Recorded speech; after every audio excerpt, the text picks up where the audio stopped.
Bismillahirrahmanirrahim. Assalamualaikum warahmatullahi wabarakatuh. Saya Eva Komaria. Saya dari PBA 6A, yakni di video kali ini saya akan memenuhi salah satu tugas materi mata kuliah yang saya emban, yakni telaah materi bahasa Arab di Madrasah Aliyah. Nah, untuk video kali ini saya akan menjelaskan tentang IPK. IPK, apa itu IPK? Yakni IPK indikator pencapaian kompetensi. Nah, dalam video kali ini juga saya akan membahas tentang pengertian IPK, fungsi-fungsi IPK, ketentuan perumusan IPK, dan tentang langkah-langkah perumusan IPK.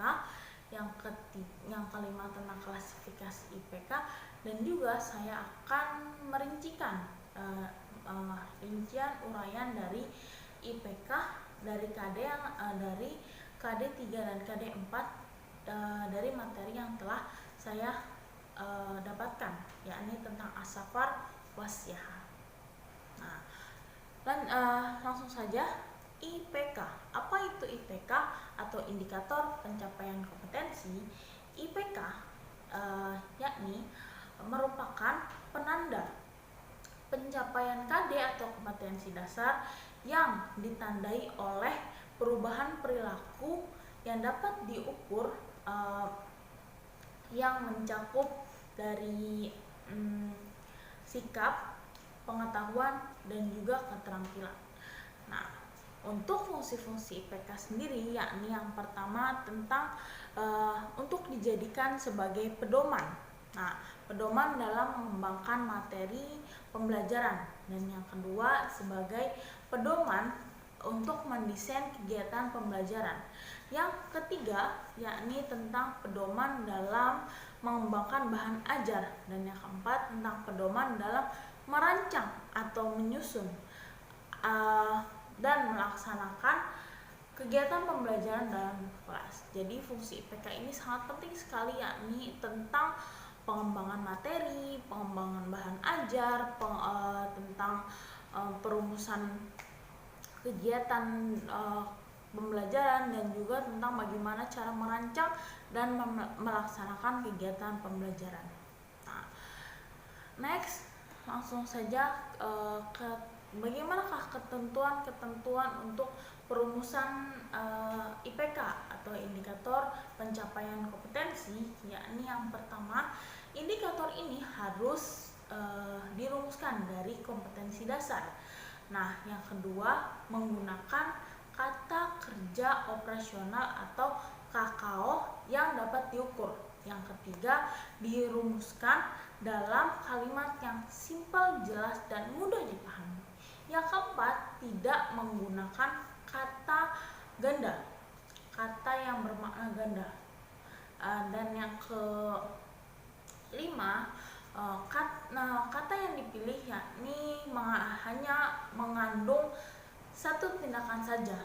Yang keenam, memperhatikan karakteristik mata pelajaran, potensi, dan kebutuhan peserta didik dari lingkungan, sekolah, dan juga rumah.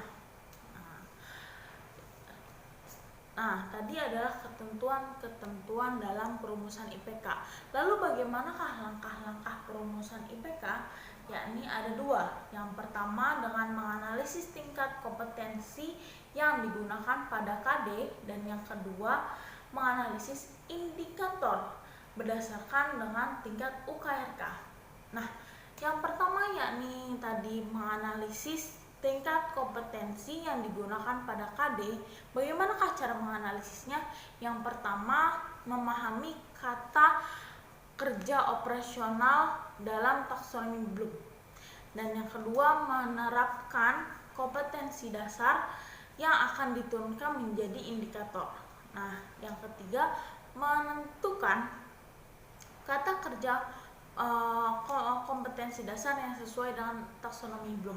Jadi tadi kan sudah disebutkan dalam ketentuan perumusan, yakni bahwa IPK dirumuskan dari kompetensi dasar, dan dalam langkah ini kita melihat dari kata dasar itu kepada KKO atau kata kerja operasional yang ada di taksonomi Bloom. Nah, dari situ kita bisa merumuskan berbagai IPK yang akan kita laksanakan di dalam kelas, namun dirumuskan dari kata-kata yang terdapat dalam kompetensi dasar dari materi yang kami emban. Nah,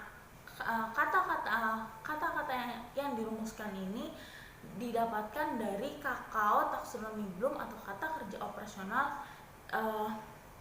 sesuai dengan taksonomi Bloom. Nah, yang kedua yakni dengan menganalisis indikator berdasarkan tingkat UKRK. Apa itu UKRK? Urgensi, kontinutitas, relevansi, dan keterpakaian. Nah, jadi kita sebagai guru harus menjadikan UKRK ini sebagai kriteria dalam memilih dan memilah indikator pendukung, indikator kunci atau indikator penunjang.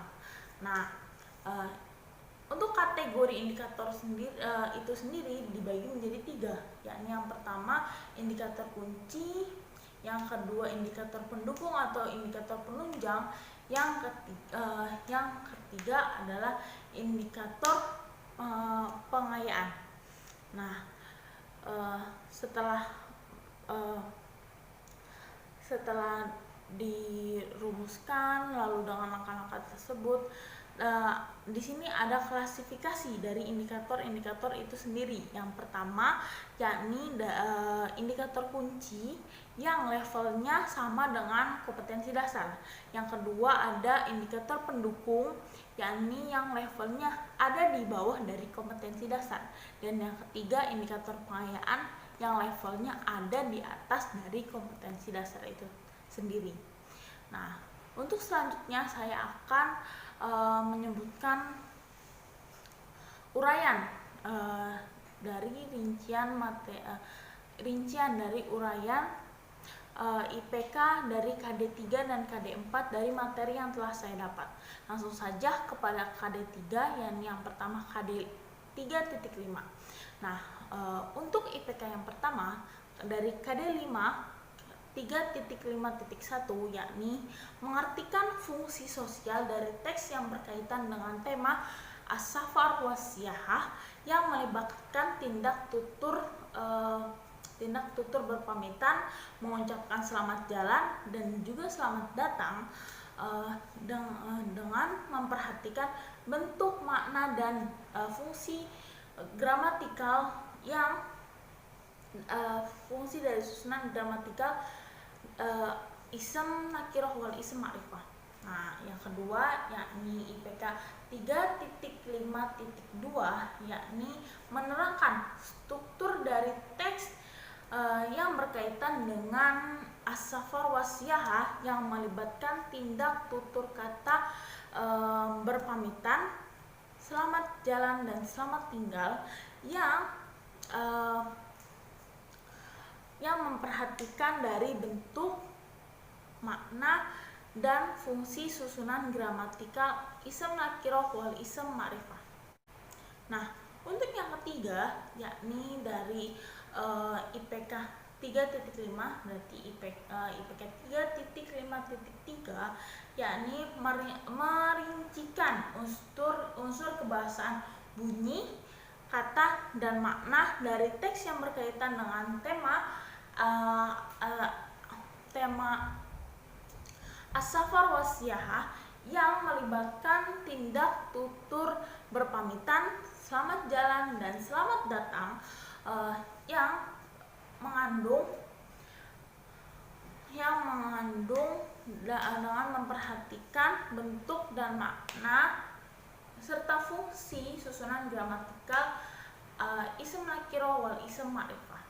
Nah, untuk selanjutnya yakni dari KD 3.6 dan IPK 3.6.1 yakni menentukan kaidah tentang bentuk, makna, dan fungsi dari susunan gramatikal al-ism nakiroh wal ism ma'rifah dalam menyusun teks bahasa Arab yang berkaitan dengan tema as-safar was-siyahah. Nah, Yang selanjutnya IPK 3.6.2 mensimulasikan kaidah tentang bentuk, makna, dan fungsi dari susunan gramatikal ism nakirah wal ism ma'rifah dalam menyusun teks bahasa Arab yang berkaitan dengan tema as-safar was-siyahah. Yang ketiga yakni IPK 3.6.3 yakni mengkaitkan kaidah tentang bentuk, makna, dan fungsi gramatikal dari susunan gramatikal al-ism nakirah wal ism ma'rifah dalam menyusun teks bahasa Arab yang berkaitan dengan tema as-safar was-siyahah. Nah, berikutnya adalah dari dari KD 4 yakni KD 4.5 dengan IPK 4.5.1 dengan menerapkan tindak tutur berpamitan, mengucapkan selamat jalan dan selamat datang dalam memperhatikan bentuk, makna, dan fungsi dari susunan gramatikal al-ism nakirah wal ism ma'rifah baik secara lisan maupun tulisan. Yang kedua yakni IPK 4.5.2 melaksanakan tindak tutur berpamitan, mengucapkan selamat jalan dan selamat tinggal dengan memperhatikan bentuk, makna, dan fungsi dari susunan gramatikal al-ism nakirah wal ism ma'rifah baik secara lisan maupun tulisan. Nah, selanjutnya dari KD 4.6 yakni dari dengan IPK 4.6.1 dengan mengurutkan teks bahasa Arab yang berkaitan dengan tema as-safar was-siyahah dengan memperhatikan bentuk, makna, dan fungsi dari susunan gramatikal ism nakirah wal ism ma'rifah baik secara lisan maupun tulisan. Yang kedua yakni IPK 4.6.2 mengkaitkan teks bahasa Arab yang berkaitan dengan tema as-safar was-siyahah dengan memperhatikan bentuk, makna, dan fungsi dari susunan gramatikal ism ma'rifah wal ism nakirah baik secara lisan maupun tulisan. Nah, sudah sampai kami di ujung video, yakni tadi telah saya sampaikan tentang pengertian IPK, apa itu IPK, apa saja fungsi-fungsi IPK, dan apa sajakah ketentuan dalam perumusan IPK, bagaimana langkah-langkah dalam perumusan IPK, klasifikasi IPK, dan saya sudah merincikan uraian dari IPK 3.4, 3.5 dan 3.6, 4.5 dan 4.6 dari materi yang saya dapat yakni tentang as-safar was-siyahah. Nah, mungkin dalam video kali ini cukup sekian, kurang lebihnya saya mohon maaf. Assalamualaikum warahmatullahi wabarakatuh.